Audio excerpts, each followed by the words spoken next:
The email arrived at 2:37 in the morning, sent from an address that no longer existed. The subject line read, "Your sister didn't forget you. They took her memories." Attached was a single photograph of Emma, my twin sister, standing in front of a medieval building I didn't recognize. She was smiling, but her eyes were empty in a way that made my stomach turn. On the back of the photograph, visible in the image, someone had written, "Memora Clinique, Bruges, Patient 0, 2018. Emma had disappeared 4 years ago, in 2022. The police called it a voluntary missing person case. She'd left her apartment in London, withdrawn her savings, and sent one final text message. "I need to forget. Don't look for me." I'd spent 4 years respecting that wish, believing she'd wanted to escape our shared trauma, our childhood in foster care, the memories that haunted us both. But this photograph was dated 2018, 4 years before she disappeared. And the person who sent it included a single line of text. "She's still in Bruges, but she doesn't remember being Emma anymore. I'm sorry I couldn't save her. I should have exposed them sooner." It was signed, Dr. Helena Voss. I am Marcus Webb, 42 years old, a neuropsychologist specializing in memory disorders and traumatic amnesia.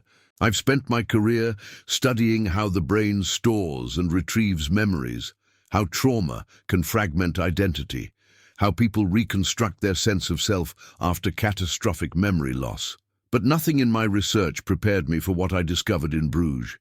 Nothing prepared me for the truth about what happened to Emma and to 47 other people who walked into Memora Clinique believing they could erase their pain and walked out as empty vessels wearing human faces. The photograph haunted me through what remained of that night. Emma's smile was technically correct, the right muscles engaged in the right sequence, but there was no joy behind it, no recognition, no presence. It was the smile of someone who'd learned to imitate happiness without understanding what happiness felt like. I'd seen similar expressions before, in patients with severe dissociative disorders or advanced dementia. But Emma had been 28 years old in that photograph, healthy, brilliant, pursuing her doctorate in art history. What could have happened to her in Bruges that would hollow her out so completely? By sunrise, I'd booked a flight to Brussels and sent inquiries to every psychiatric facility and memory clinic in Belgium. Memora Clinique didn't appear in any official registry. No business license, no medical accreditation, no online presence beyond a handful of cryptic references on forums dedicated to experimental psychology and consciousness research. But I found something else, a pattern. Between 2018 and 2022, 47 people from across Europe had traveled to Bruges seeking treatment for various memory-related conditions: PTSD, traumatic amnesia, obsessive remembering, inability to form new memories. They'd all mentioned Memora Clinique in their last communications with family members, and they'd all disappeared, not physically, but psychologically. They returned to their lives weeks or months later, but they were different, vacant, going through motions without comprehension. Within a year, most had been institutionalized for severe dissociative disorders. 3 had died by suicide. Emma was number 48. I arrived in Bruges on a grey October afternoon, the medieval city wrapped in mist that made the ancient buildings look like they were dissolving at the edges. Bruges is a city built on memory, every stone and canal a monument to a past more vivid than its present. Tourists come to walk through history preserved in amber, to feel the weight of centuries in the narrow streets and Gothic architecture. It's a city where the past is more real than the present. The perfect place, I realized with growing dread, to steal people's memories. Dr. Helena Voss's last known address was an apartment in the Sint-Jansplein district, near the hospital where she'd worked before her medical license was revoked in 2022. The revocation records were sealed, but I'd managed to obtain a summary through a colleague at the Belgian Medical Association. unethical experimentation, patient endangerment, falsification of research data, involvement in unauthorized clinical trials. Her medical career had ended in scandal, but she'd never been criminally charged. Too many powerful people involved, my colleagues suggested. Too many questions that institutions didn't want answered. The apartment building was narrow and old, the kind of structure that had housed physicians and scholars for 3 centuries. No one answered when I knocked on Dr. Voss's door, but the elderly woman across the hall opened hers a crack and studied me with sharp eyes. "You're looking for Helena," she said in English tinged with Flemish accent. "You're not the first. The others came months ago, family members of her patients. She wouldn't see them. But you—" She squinted at me. "You have the look of someone who understands. Are you a doctor?" I showed her my credentials. She nodded slowly and produced a key. "Helena left this with me before she died last month. Heart attack, they said. But I don't believe it. She was terrified in those final weeks, kept saying they were coming for her because she'd sent the photographs. She made me promise to give this key to the next doctor who came looking. She said you'd need to see the files." The key opened a storage unit in the building's basement, and inside was an archive that would have made any researcher weep. 4 years of meticulously documented evidence of the most sophisticated memory theft operation ever conceived. Dr. Helena Voss had been the lead neuroscientist at Memora Clinique when it opened in 2018. Her research focused on memory consolidation and retrieval, specifically on a phenomenon called reconsolidation, the process by which memories become temporarily unstable when recalled, creating a brief window where they can be modified or even erased. Her published work was brilliant, pushing the boundaries of understanding how human identity is constructed from accumulated experiences. But her unpublished work, The Files in This Basement, revealed something far darker. She discovered a method to not just erase memories, but to extract them intact and transfer them to other individuals. The technical details were staggering. Using a combination of transcranial magnetic stimulation, targeted neurochemical intervention, and what she called resonance mapping, her team could identify the specific neural pathways where particular memories were stored. They could then use a modified electroconvulsive therapy apparatus to essentially record those neural patterns and transfer them to a recipient whose brain had been prepared to receive them. The process wasn't perfect. The memories didn't integrate seamlessly into the recipient's existing identity. They existed as foreign objects, experiences that the recipient could access and feel as if they'd lived them, but that never quite became their own. But for Memora's clients, that was precisely the point. The client list was a directory of Europe's wealthiest and most powerful individuals, corporate executives who wanted to experience poverty without the consequences, heirs who desired artistic struggles they'd never endured, businessmen who purchased the memories of soldiers, athletes, artists, lovers, anyone whose experiences seemed more authentic than their own privileged lives. They paid extraordinary amounts, sometimes millions of euros, for specific memories extracted from specific donors. And the donors, patients who came to Memora Clinique seeking relief from traumatic memories, left with empty spaces in their identity that could never be filled. Dr. Voss's notes describe the deterioration in clinical detail. The first week after extraction, patients reported feeling lighter, relieved, as if a burden had been lifted. But by the second week, they began to notice gaps, not just in their recall of specific traumatic events, but in their entire sense of self. Memories don't exist in isolation, Voss explained. They're interconnected, each one linked to dozens of others through emotion, context, sensory details. When you extract a memory, you don't just remove that experience, you sever its connections to everything else. The patient's identity begins to unravel like pulling a thread from fabric. By the fourth week, most patients showed signs of severe dissociative disorder. They could perform basic functions, follow routines, but they no longer understood why they did anything. They'd lost the narrative thread that connected their past to their present to their future. They were biological machines executing programs without comprehension. I found Emma's file 3 hours into reading, and I had to stop several times because my hands were shaking too badly to turn pages. Patient 48. Emma Webb, 28, British, presenting complaint. Intrusive memories of childhood trauma, inability to form secure attachments, desire for complete memory erasure of ages 3, 2, and 12. She'd come to Bruges in May 2018, referred by a therapist in London who was apparently on Memora's payroll. The intake evaluation described her as intelligent, articulate, desperate for relief from memories of our time in foster care, of abuse we'd both endured and never fully processed. She'd undergone the initial consultation, the brain mapping, the preparation protocols, and then, in June 2018, they'd extracted her childhood. Not just the traumatic memories, but everything from our first 10 years. Our mother's face, the songs she'd sung to us, the feeling of being twins, of having someone who understood without words, the small joys that had sustained us through the horror.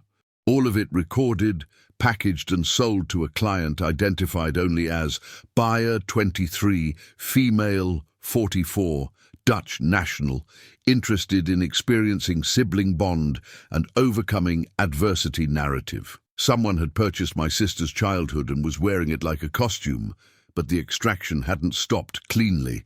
Dr. Voss's notes documented the cascade failure. Patient 48 memories more interconnected than anticipated. Childhood trauma thread woven through entire identity formation. Attempted extraction resulted in progressive unraveling. Patient returned 3 times for adjustment procedures, but deterioration continued. By month 6, patient exhibiting severe dissociative symptoms. By month 12, near-complete identity fragmentation. Patient no longer responds to birth name, has created new surface identity, Anna, but shows no depth of self-concept. Retained procedural memory and language, but lost episodic memory and autobiographical self. Classification, irreversible damage. Status, terminal case. My sister hadn't disappeared in 2022. She'd been destroyed in 2018, hollowed out and abandoned when Memora realized they couldn't fix what they'd broken, and she'd spent 4 years existing as a ghost, wearing a name that meant nothing, living a life she couldn't connect to any sense of who she was. The grief hit me like physical force, and I had to sit on the cold basement floor, Dr. Voss's files scattered around me, and process the magnitude of what had been done to Emma, to 47 other people who'd trusted Memora to help them. I found the clinic's location in Dr. Voss's records, a converted monastery in the Begijnhof district, purchased in 2017 by a shell company registered in Luxembourg. The building had been chosen specifically for its isolation and its soundproofing, the thick medieval walls perfect for hiding what happened inside.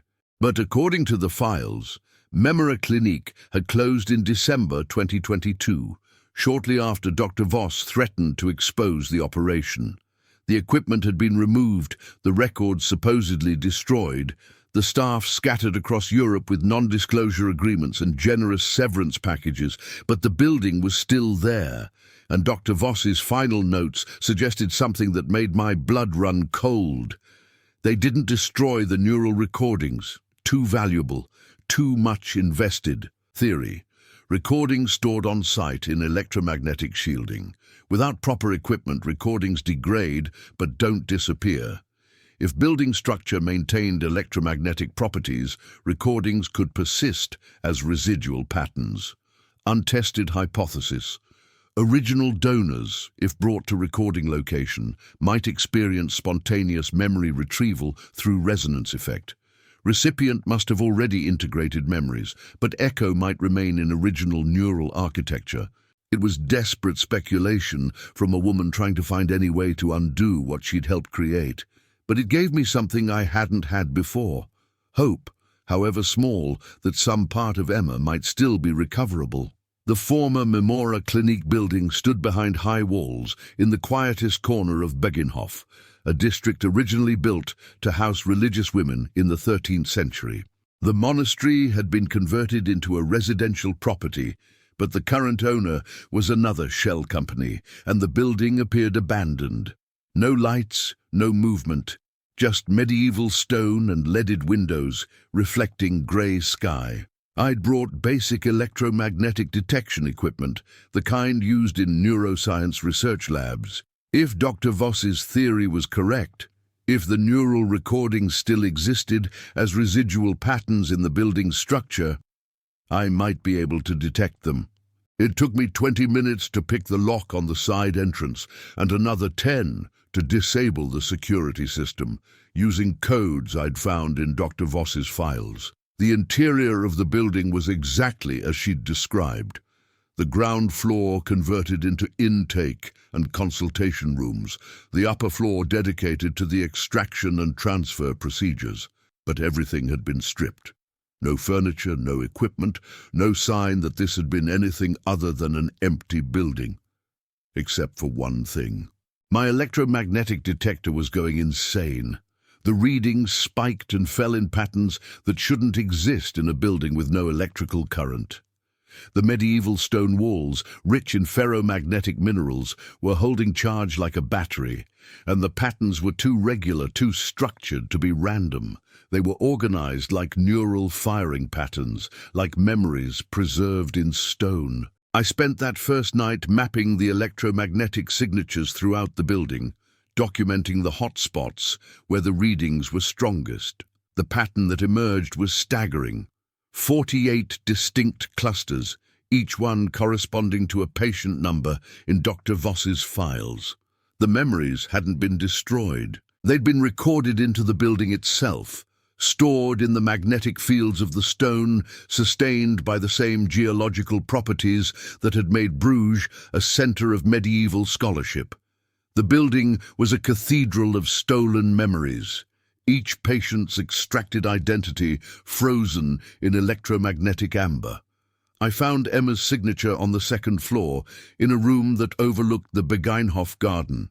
The readings there were the strongest I'd encountered, complex and layered in ways that suggested her memories weren't just stored, but were somehow still active, still processing. Dr. Voss had been right. Some part of Emma was still here, locked in the walls of this medieval building, waiting for something to trigger its release. But how do you retrieve memories from stone? How do you transfer electromagnetic patterns back into a living brain? I spent 3 days in that building, sleeping in my rental car, existing on coffee and determination, trying to understand the technology Dr. Voss and her team had developed. The files she'd left were comprehensive but incomplete, the crucial details of the transfer process carefully omitted, perhaps as insurance against the wrong people finding them. But I was a neuropsychologist with 15 years of experience in memory disorders. I understood the underlying principles even if I didn't have the exact protocols. The key was resonance. The extraction process had recorded not just the content of memories, but their unique neural signature, the specific pattern of firing that made Emma's memories distinctly hers. If I could recreate that signature, use transcranial magnetic stimulation to prime her brain with the right frequency pattern, and then expose her to the building's electromagnetic field, there was a theoretical possibility that the stored memories could resonance back into her neural architecture. It was desperate science built on untested theory, using equipment I had to improvise from consumer electronics and medical devices ordered online. But it was the only chance Emma had, and I was running out of time. Dr. Voss's final notes had warned that the electromagnetic patterns would degrade over time, that without the proper maintenance and refresh cycles, the stored memories would eventually dissolve into noise. I had maybe 6 months before Emma's memories were lost forever. Finding Emma took longer than I'd expected. She was living in Bruges still, in a group home for adults with dissociative disorders, under the name Anna Klaas. The facility director was initially resistant to letting me see her, citing patient confidentiality and the need to protect vulnerable individuals from family members who might be part of their trauma. But when I showed him Dr. Voss's files, when I explained what had been done to Emma and the others, his resistance transformed into horror. "We have 3 of them here," he said quietly. 3 patients who arrived between 2019 and 2022, all with similar symptoms. Severe dissociative amnesia, loss of personal identity, but no physical trauma, no obvious cause. We've been treating them for years with no progress. We thought it was treatment-resistant PTSD or possibly early-onset dementia. You're telling me they were victims of illegal experimentation? I met Emma on a Thursday afternoon in the facility's garden, and it took everything I had not to break down at the sight of her. She looked like my sister, the same face I'd known for 42 years, but there was nothing behind her eyes, no recognition when she looked at me, no curiosity, no fear, just polite blankness, the expression of someone who'd learned to navigate social situations through imitation without understanding. "Hello," she said in Flemish accented English. "I'm Anna. Are you here to visit someone?" I'd prepared for this moment, rehearsed what I would say, but all my careful words dissolved. "Emma," I said, my voice breaking, "your name is Emma, you're my sister, my twin, and I'm going to help you remember." She tilted her head, a gesture so familiar it hurt, but there was no comprehension in her eyes. "I'm sorry," she said gently, as if consoling a confused stranger. "I think you have me mistaken for someone else. I'm Anna. I've always been Anna." That's what they'd taken from her. Not just memories of childhood trauma, but the knowledge that she was Emma Webb, that she had a brother who loved her, that she was part of something larger than the empty present she inhabited. They'd stolen her entire narrative, her sense of continuity, her understanding that she was a person with a past and a future. She was alive, but not living, existing, but not being. I explained my theory to the facility director and Emma's primary therapist, a woman named Dr. Koenig, who'd been treating her for 3 years with no progress. They were skeptical, but desperate enough to consider anything that might help their patients. "What you're proposing is experimental at best, dangerous at worst," Dr. Koenig said. "If you're wrong, if the process causes seizures or further neural damage, you could kill her or leave her in a vegetative state." I knew the risks.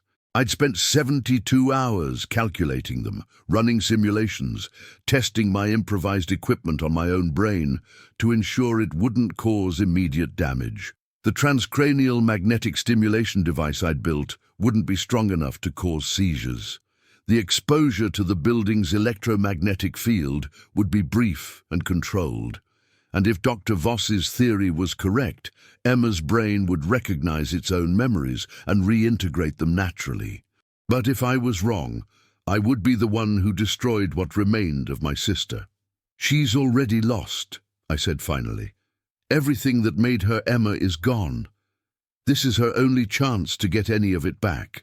Dr. Koenig studied me for a long moment, then nodded. "I'll support this on 2 conditions. First, we do a full neurological baseline assessment before any intervention. Second, if Emma shows any signs of distress or neural instability during the process, we stop immediately. Her safety is paramount." I agreed. We had one chance to get this right. The baseline assessment took 2 days and revealed what Dr. Voss's files had already documented. Emma's brain structure was intact, but her neural activity patterns were profoundly abnormal. The networks associated with autobiographical memory and self-concept showed minimal activity. She could form new procedural memories, could learn new skills, but she couldn't construct a narrative sense of self. She existed in an eternal present, each moment disconnected from the last, like a person living inside a single frame of a film with no awareness of the story it belonged to. On a cold November morning, I brought Emma to the former Memora Clinique building. Dr. Koenig and 2 nurses accompanied us, along with emergency medical equipment in case something went catastrophically wrong. Emma showed no reaction to the building, no instinctive recognition or fear. It was just another location, as meaningless as everywhere else. I'd spent the previous week fine-tuning my equipment, using Emma's baseline neural patterns to calculate the exact frequency that should resonate with her stored memories. The science was sound, even if the application was unprecedented. I was essentially trying to make Emma's brain sing the same song as the memories trapped in the building's walls, hoping they would recognize each other and reunite. We went to the second-floor room, where Emma's electromagnetic signature was strongest. I positioned her in the center of the space and placed the transcranial magnetic stimulation device over her temporal and parietal lobes, the regions most associated with episodic and autobiographical memory. "Emma," I said, knowing she wouldn't respond to the name, "I need you to trust me. I'm going to activate this device. You might feel a tingling sensation or see flashes of light. If you feel any pain or discomfort, tell me immediately and we'll stop." She looked at me with those empty eyes and nodded. "Okay, I trust you." It was the kind of trust that meant nothing because she had no framework for evaluating who to trust. But I chose to believe it meant something deeper, that some fragment of Emma recognized me, even if her conscious mind didn't. I activated the device, starting with low amplitude and gradually increasing. Emma's eyes widened as the magnetic field began to interact with her neural tissue, but she didn't report pain. Her EEG readings, monitored by Dr. Koenig, showed increased activity in her temporal lobes, the regions beginning to fire in patterns they hadn't produced in years. I'd programmed the device to emit pulses at the specific frequency I'd measured in the building's electromagnetic field, essentially creating a bridge between Emma's brain and her stored memories. For 3 minutes, nothing happened except the gradual increase in neural activity. Then Emma gasped. Her eyes, vacant for 4 years, suddenly focused. She looked at me, really looked at me, and for the first time since I'd found her, I saw recognition. "Marcus," she whispered. "Where? What?" Her EEG readings spiked dramatically. Dr. Koenig moved toward us, ready to shut down the procedure, but I held up a hand. Emma's brain wasn't seizing, it was remembering. 48 years of memories, everything that had been stolen from her in 2018, were flooding back through the resonance between her neural activity and the electromagnetic patterns stored in the building's walls. The process wasn't gentle. Emma's hands gripped the chair arms as her brain struggled to integrate years of experiences it had been forced to forget. She was remembering our childhood, our adolescence, her decision to seek treatment at Memora. She was remembering the extraction process, the gradual realization that something was terribly wrong, the desperate attempts to hold onto her sense of self as it unraveled. She was remembering 4 years of existing as Anna, going through motions without understanding, the profound loneliness of being unable to connect her present to any past. "It hurts," she said through tears. "Marcus, it hurts to remember." Why did I want to forget? Why did I think erasing the bad memories would help? I knelt beside her, taking her hands. Because the bad memories were hurting you, but they didn't tell you that erasing them would take everything else too. They didn't tell you that pain is part of what makes us whole. The reintegration process took hours. Emma's brain, dormant for so long, had to rebuild the networks that connected memory to identity, that wove individual experiences into a coherent narrative of self. Dr. Koenig monitored her vital signs constantly, administering anticonvulsants when Emma's neural activity threatened to cascade into seizure territory. But gradually, steadily, Emma came back. Not completely, not perfectly. Some memories were too degraded to retrieve, gaps that would never be filled. And the 4 years she'd spent as Anna, Those memories remained fragmentary, viewed through the dissociative haze of a person who hadn't fully existed. But the core of her, the essence of Emma Webb, the woman who'd been my sister for 42 years, reassembled itself piece by piece. By evening, she could tell me her full name, could recall our childhood in detail, could explain why she'd sought treatment at Memora and what had happened to her there. She was Emma again, wounded and incomplete, but herself. That night, sitting in the garden of the group home where she still technically lived, Emma told me about the other victims she'd met during her time at Memora. "There were so many," she said quietly. "People like me, desperate to escape memories that were destroying them, and the clinic made it sound so reasonable. We'll just remove the traumatic experiences. You'll still be you, just without the pain." But that's not how memory works. Pain is part of us. Trauma shapes us. You can't extract suffering without extracting the person who suffered. Over the next weeks, I worked with Emma and Dr. Koenig to attempt the same recovery process with the other two Memora victims in the facility. One, a man named Laurent, who'd had his memories of military service extracted, responded well to the treatment. His memories were less interconnected than Emma's, more compartmentalized, which made reintegration easier. He emerged from the process damaged but functional, able to reconstruct a sense of self, even with significant gaps. The other, a woman named Sophie, who'd had her memories of an abusive marriage extracted, didn't survive the procedure. Her brain, already fragile from years of dissociation, couldn't handle the flood of returning memories. She suffered a massive seizure during reintegration and died 3 days later without regaining consciousness. The guilt of that death will stay with me forever. I saved my sister by destroying someone else's. The ethics of what I'd done, the unauthorized experimentation on vulnerable patients, haunted me in ways I'm still processing. But I also knew that Sophie had been suffering for 4 years, existing without existing. Perhaps death was a mercy compared to the half-life she'd been living. I'll never know if that's rationalization or truth. With Emma's help, I began tracking down the other 45 Memora victims. Some had died already, suicide or complications from their dissociative disorders. Some couldn't be located, lost in the system, or living under new identities they'd created to fill the void where their memories should have been. But we found 23 who were still alive, still suffering, still trapped in the aftermath of what Memora had done to them. I couldn't offer them all the same treatment I'd given Emma. The building's electromagnetic fields were degrading, the stored memories becoming increasingly corrupted with each passing month. And my success rate was far from perfect. Of the 23 patients we attempted to treat, 12 regained significant portions of their memories. 7 experienced partial recovery, enough to rebuild some sense of identity, but with permanent gaps and deficits. 4, like Sophie, didn't survive the reintegration process. The moral weight of those 4 deaths sits beside the relief of the 12 I saved, and I don't know which weighs more.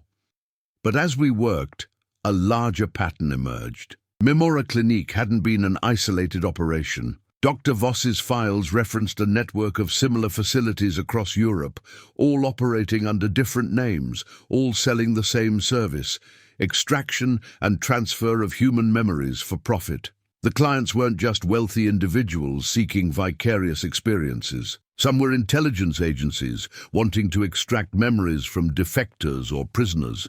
Some were corporations seeking to steal trade secrets directly from employees' minds. Some were simply people so disconnected from authentic experience that they believed purchasing someone else's memories could make them more real.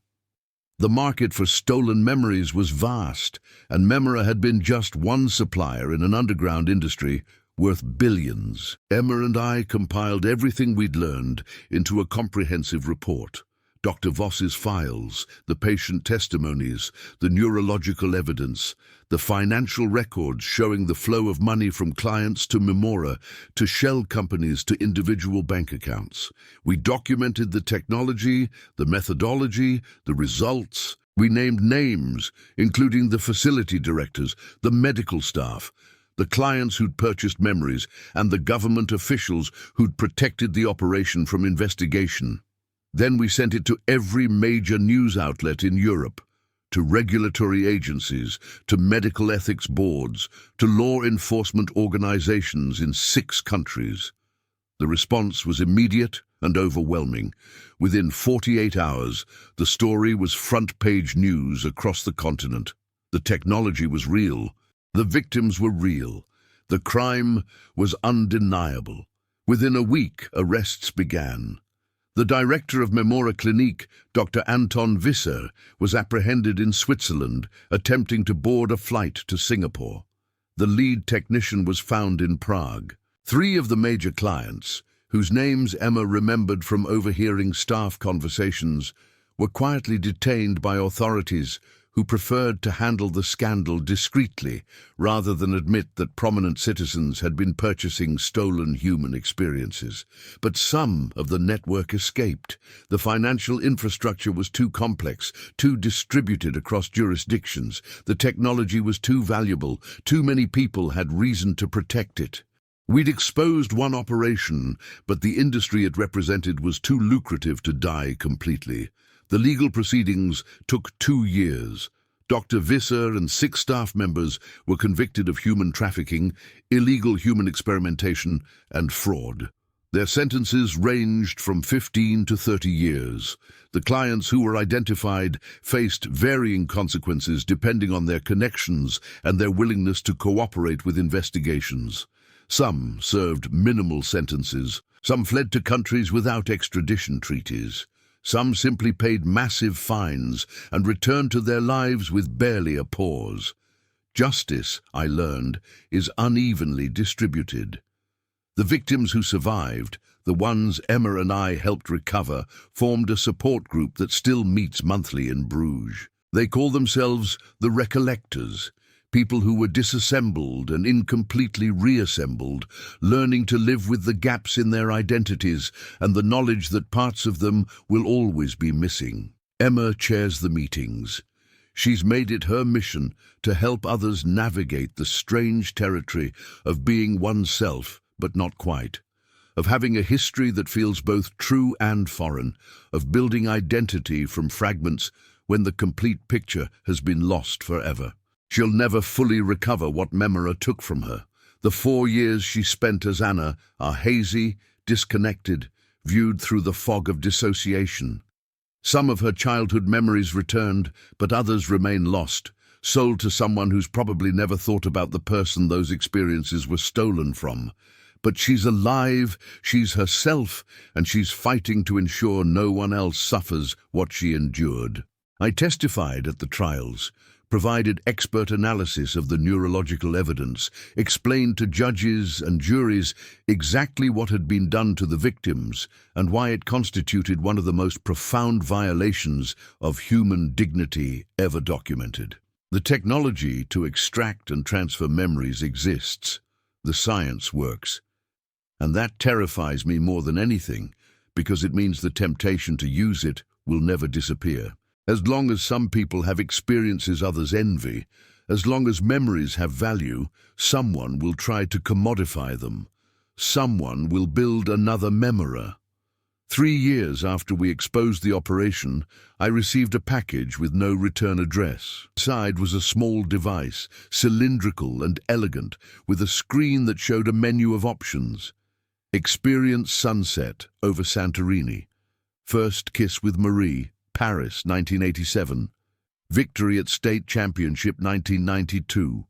Grandmother's final words, 2015. Each memory was priced, the costs ranging from hundreds to tens of thousands of euros. And at the bottom of the device was a customer service number and a message. Premium curated experiences, discreetly sourced, ethically extracted. I destroyed the device immediately and reported it to the authorities we'd worked with during the Memora investigation. But I knew what it meant. The industry had gone underground, but not away. Somewhere, people were still extracting memories. Somewhere, victims were still being hollowed out. Somewhere, the buying and selling of human experiences continued, hidden from view, but persistent as any black market that trades in things people desperately want. Emma and I have made it our life's work to fight this. We run an organization called the Memory Rights Coalition, dedicated to tracking illegal memory extraction operations, supporting victims, and advocating for international laws specifically prohibiting the technology's use outside of legitimate medical contexts. It's an uphill battle against powerful economic interests and the seductive promise that we can be more than ourselves, can live more lives than our own. But every person we help recover, every operation we expose, every regulation we push through reluctant governments, is a small victory against the commodification of human experience. The building that housed Memora Clinique was demolished last year. The city of Bruges wanted to erase the stain on its reputation, to remove the physical reminder that something so dark had existed in a city built on preserving beautiful memories. But before the demolition, Emma and I spent one final night there, in the room where her memories had been stolen and where I'd helped her retrieve them. "Do you think they're all gone now?" she asked, meaning the electromagnetic patterns that had held 48 people's stolen identities. The memories stored in the walls. I'd measured the building one last time, before the demolition order was finalized. The patterns were degraded beyond recovery, just noise now. Static where complex neural architecture had once been preserved. "They're gone," I said. "Whatever was left has dissolved. The building won't give back any more memories." Emma nodded, looking around the empty room. "I'm glad. It felt wrong, keeping them trapped here. Even if they couldn't be returned to their original owners, they shouldn't exist as exhibits in a stone museum."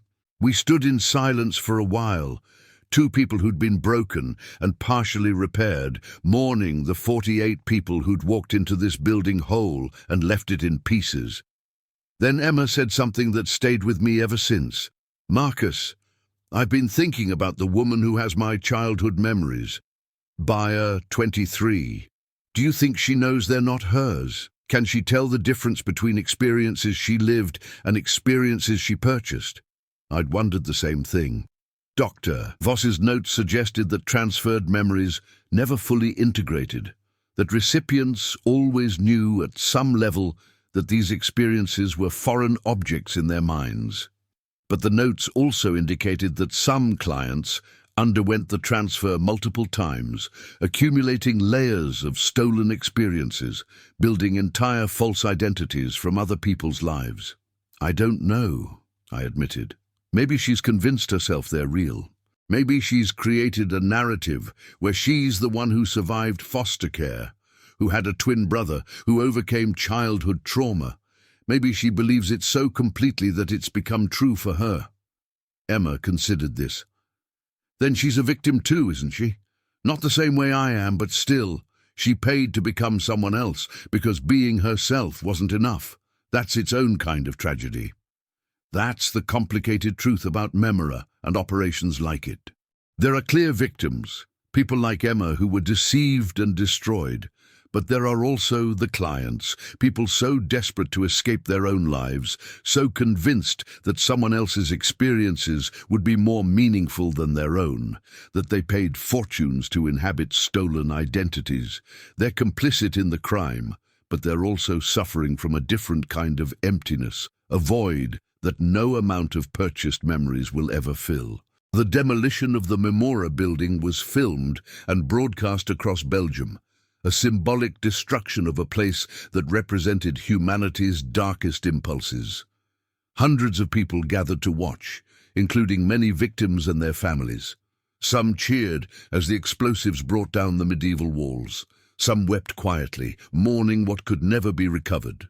Emma and I stood together, holding hands the way we used to as children when we were scared, and watched the building collapse into rubble and dust.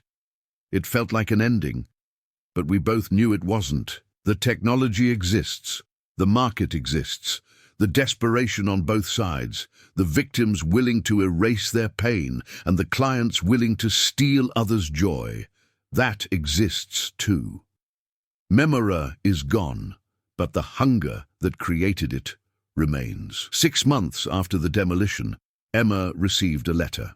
It was postmarked from Amsterdam, sent to her through our organization, and it contained no return address. Inside was a single handwritten page and a photograph. The photograph showed a woman in her late 40s, standing on a beach somewhere warm, smiling at the camera. She was a stranger to me, but Emma stared at it for a long time, her face unreadable. Then she read the letter aloud, her voice steady but soft. "Dear Emma, you don't know me, but I know you. Or rather, I know your memories. I am buyer 23. I purchased your childhood from Memora Clinique in 2018. I want you to understand that I didn't know what I was really buying. They told me these were composite memories, experiences synthesized from multiple sources to create a coherent narrative. They assured me no one was harmed in the process. I was naive enough to believe them. For 4 years I lived with your memories as if they were mine.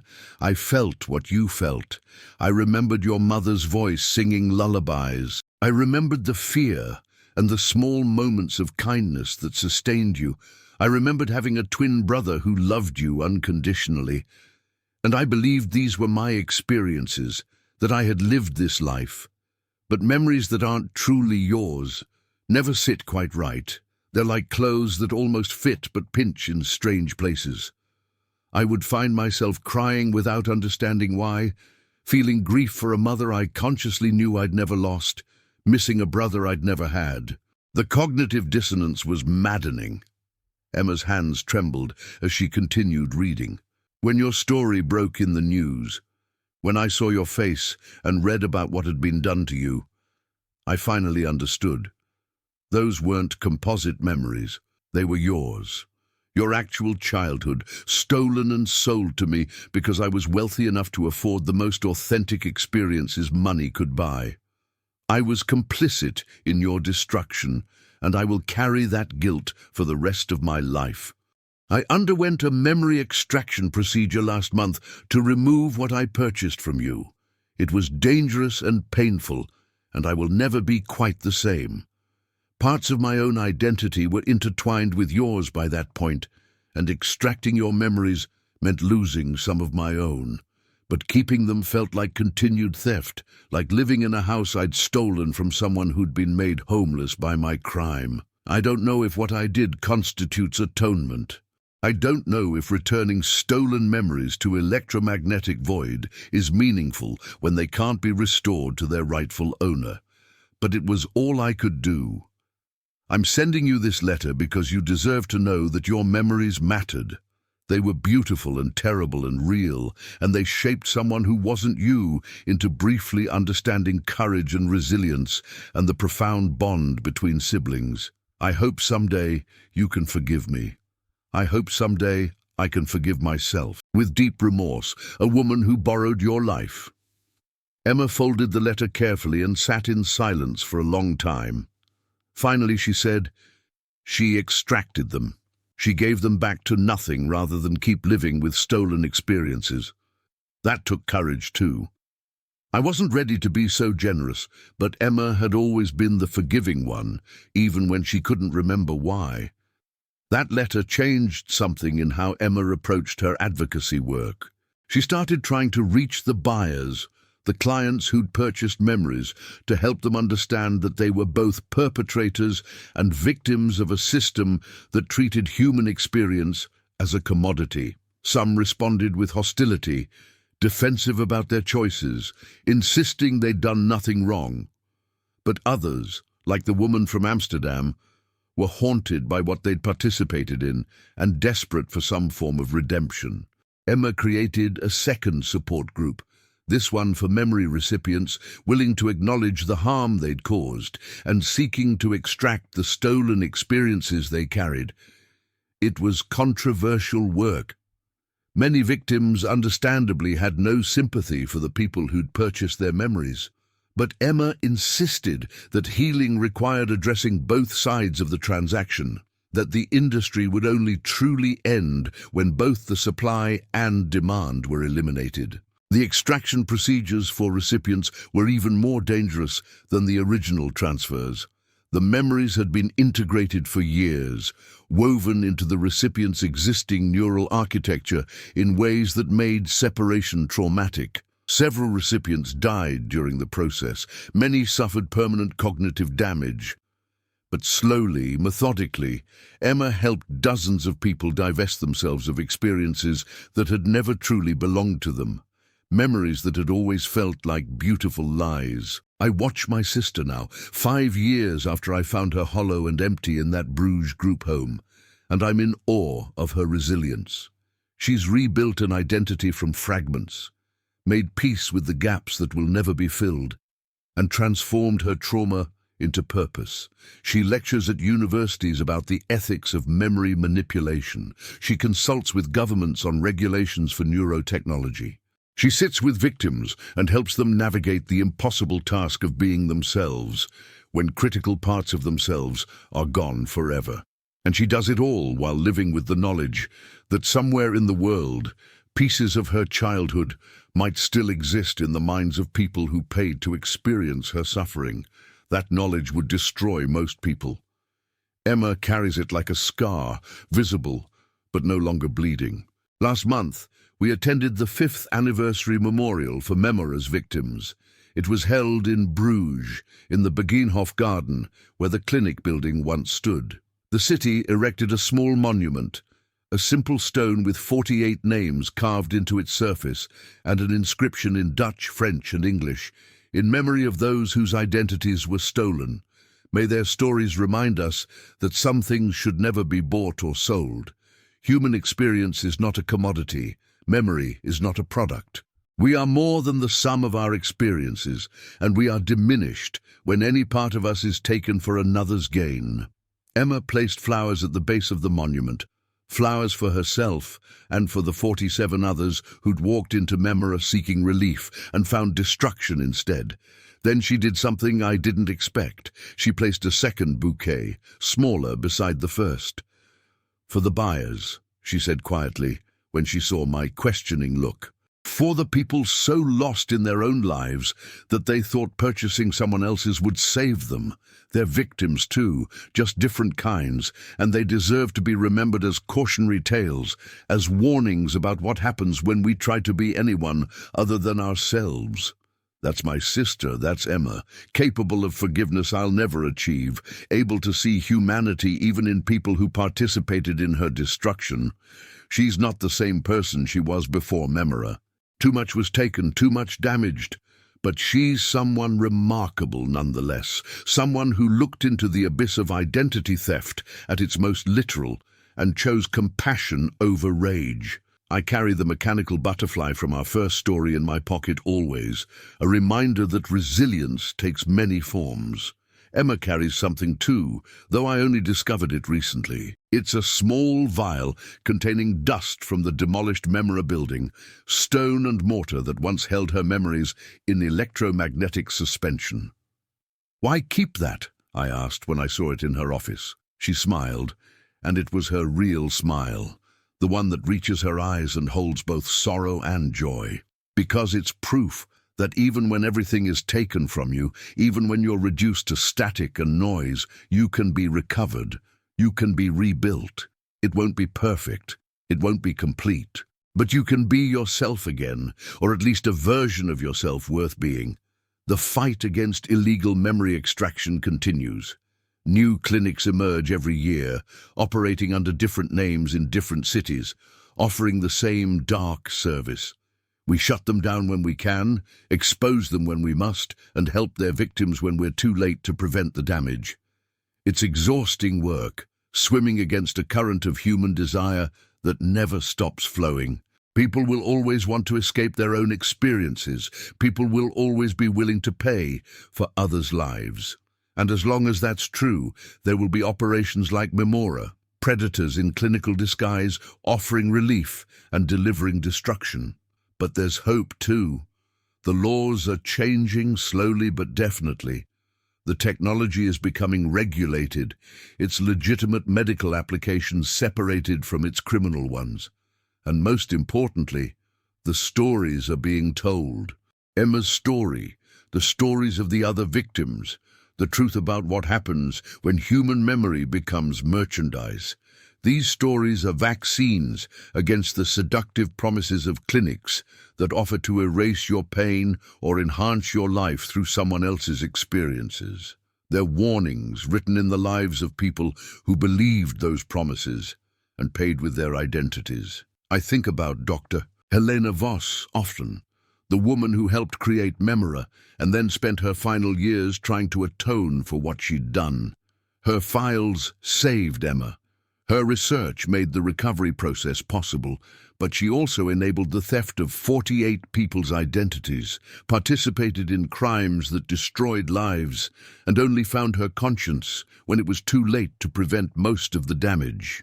She died without seeing justice served, without knowing if the information she preserved would ever lead to anything meaningful. I hope, wherever consciousness goes when we die, she knows that her final act of rebellion mattered, that the key she left with her neighbor, the files in the basement, the desperate theory about electromagnetic resonance, all of it contributed to saving the people she'd helped destroy. It doesn't erase her guilt, but perhaps it offers some small redemption. Emma and I visit Bruges every year on the anniversary of her extraction, the day she stopped being Anna and started becoming Emma again.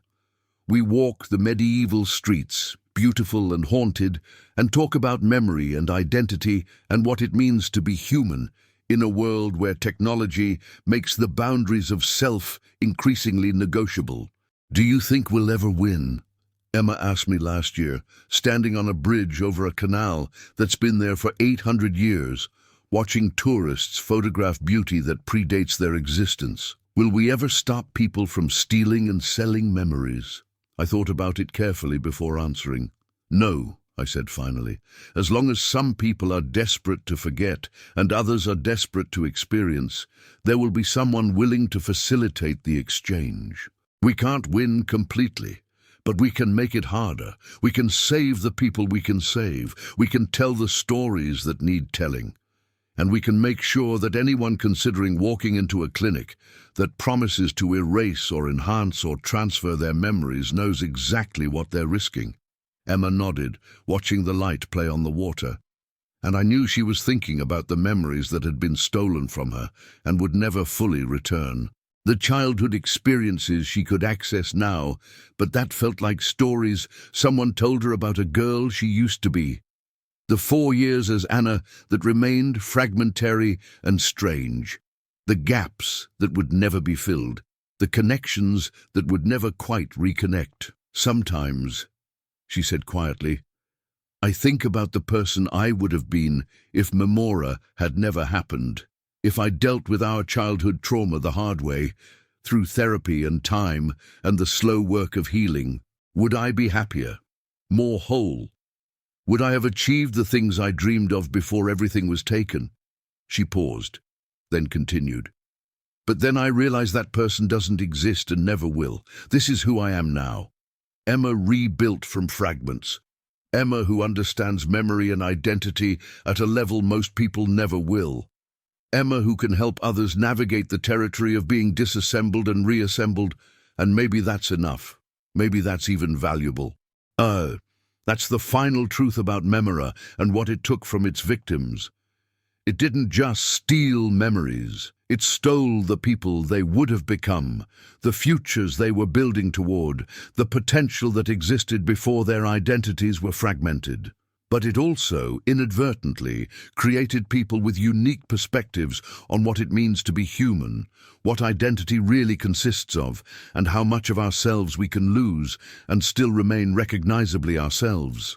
Emma and the other survivors are living experiments in the minimum necessary components of personhood. They're proof that you can lose your past and still have a future, that identity can be constructed from fragments, that the self is more resilient than we imagine, but also more fragile than we want to believe. They're walking cautionary tales, but they're also walking hope. The work continues. The Memory Rights Coalition grows every year. As more victims come forward, more operations are exposed, more regulations are passed. We've helped recover memories for 37 people now, with varying degrees of success. We've shut down 6 clinics in 4 countries. We've seen 12 people imprisoned for memory trafficking. It's not enough. It will never be enough. But it's something.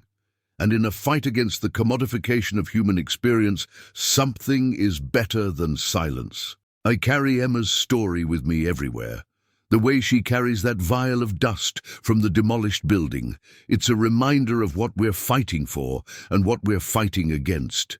It's a warning about what can happen when technology advances faster than ethics, when profit matters more than people, when the desire to escape ourselves becomes stronger than the willingness to accept ourselves. And it's a testament to human resilience, to the capacity to rebuild identity from ruins, to the courage it takes to be yourself when yourself has been stolen and partially recovered and permanently altered. On quiet nights, I sometimes listen to the audio recordings I made during Emma's memory recovery process. The gasps as memories flooded back, the tears as she remembered our mother's face. The confusion as 4 years of being Anna collided with 42 years of being Emma. The gradual emergence of her voice, her real voice, after years of speaking in the flat affect of someone who didn't understand who she was speaking as. Those recordings are difficult to hear. They document pain and confusion and the enormous effort required to reassemble a self that had been deliberately dismantled. But they also document something beautiful. The moment a human being reclaimed their own existence, when scattered pieces of identity found each other again and began, however imperfectly, to reconnect. That's what Memora tried to destroy, and what Emma, through impossible effort and extraordinary courage, managed to partially recover. Not a complete return to who she was, but the construction of someone new from the fragments of who she'd been. Emma Webb, version 2.0, assembled from memory shards and electromagnetic echoes, and sheer stubborn determination to exist as herself, despite everything that had been done to prevent that. She is my sister. She is my inspiration. She is living proof that identity theft at its most literal is survivable barely, and that the human will to be oneself is stronger than any technology designed to prevent it. The people who stole her memories thought they were taking experiences, harvesting feelings and images and narratives that could be packaged and sold. But they didn't understand that memories aren't discrete objects. They're living parts of a living system, woven together in ways that make separation traumatic. They didn't understand that when you steal someone's memories, you don't just take their past. You take their ability to understand their present and imagine their future. They didn't understand that they were committing murder, just leaving the body walking around afterward. 48 people walked into Memora Clinique between 2018 and 2022. 45 walked out alive, but hollowed. 3 died during the extraction process, their brains unable to survive the trauma of having identity surgically removed. Of the 45 survivors, we've managed to help 23 recover significant portions of what was stolen. 12 achieved partial recovery. 10 remain in dissociative states, possibly forever beyond help. 4 died during our recovery attempts, and their deaths weigh on me every day. The mathematics of harm reduction are brutal when you're dealing with permanent damage to human consciousness. I saved 23 people but killed 4. I gave Emma her life back, but couldn't give Sophie hers. I exposed a horrific operation, but couldn't prevent similar operations from emerging elsewhere. The scales of justice never quite balance when you're trying to repair damage this profound. But we keep working because the alternative is accepting that human memory is a commodity, that identity is negotiable, that the rich can purchase the experiences of the desperate and the vulnerable. We keep working because every person we help recover is a rebuke to the system that tried to destroy them. And we keep working because Emma keeps working, and if she can fight after everything that was done to her, how can I do any less? The story of Memora Clinique is over. The building is demolished. The principals are in prison. The victims who can be helped have been helped. But the story of memory trafficking continues, and it will continue as long as consciousness can be manipulated and human experience has value in markets that operate beyond ethics and law. This is my warning, then, for anyone who's reading this or hearing this, or however this story reaches you in the future. If someone offers to erase your traumatic memories, to remove your pain, to give you a fresh start by eliminating the experiences that haunt you, remember, Emma. Remember that your memories, even the terrible ones, are the architecture of your identity. Remove them, and you don't just lose the pain, you lose yourself. And if someone offers to enhance your life with someone else's memories, to let you experience things you've never experienced, to make you more interesting or authentic or fulfilled through purchased experiences. Remember the clients of Memora. Remember that borrowed experiences will never truly be yours, that someone else's joy or suffering or triumph will always sit wrong in your mind, that there are no shortcuts to living an authentic life. You have to live your own experiences, process your own memories, build your own identity from your own existence. It's harder that way, it's slower, it's more painful, but it's the only way to be real. Emma sits across from me now as I finish recording this account. We're in her apartment in Brussels, where she's rebuilt a life from the fragments of her former life, and the strange interlude as Anna. She's listening to me talk, and occasionally she adds details I've forgotten or corrections to my interpretation of events. She wants this story told completely and accurately, not as a monument to her suffering, but as a warning to others and a guide for future victims who might, against all odds, find a way back to themselves. Tell them, she says now, looking at me with eyes that have seen more than most people's eyes will ever see. That memory is sacred. That identity is not negotiable. That we are the stories we tell ourselves about who we've been, and when those stories are stolen, we become ghosts walking around in bodies that used to belong to someone. I'm telling them, Emma. I'm telling everyone who will listen. The memory collectors of Bruges are gone, but the hunger that created them remains. And until we address that hunger, until we make peace with our own experiences and stop seeking to escape or enhance or replace them with others' lives, there will always be another Memora. There will always be someone willing to steal your identity and someone willing to buy it.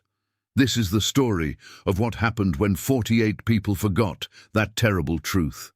This is the story of the ones who survived and the ones who didn't. This is the story of my sister Emma, who was stolen from herself and fought her way back, incomplete but undaunted. And this is my promise to her and to all the others. I will tell your story. I will fight your fight. I will make sure the world knows what was done to you and what you survived. Your memories were stolen, but your truth remains. And truth, unlike memory, cannot be extracted, transferred, or sold.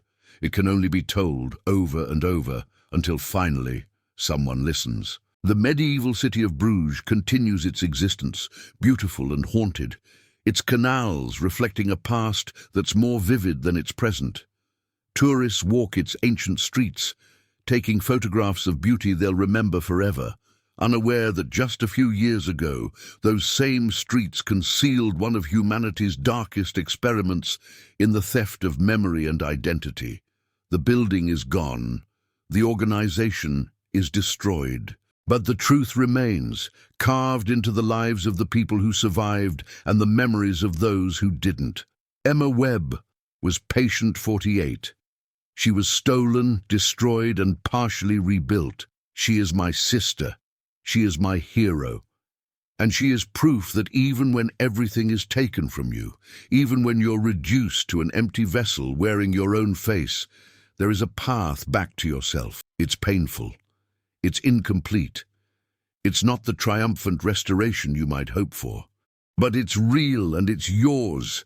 And that's enough. That has to be enough, because in the end, that's all any of us really have, the imperfect, incomplete, authentic experience of being ourselves, with all our memories, all our scars, all our irreplaceable personal histories that make us uniquely us. No one can give you that, no one can sell you that, and no one, no matter how sophisticated their technology or persuasive their promises, should ever be allowed to take it from you. Remember that. Remember Emma, remember Memora, and protect your memories like your life depends on it, because it does.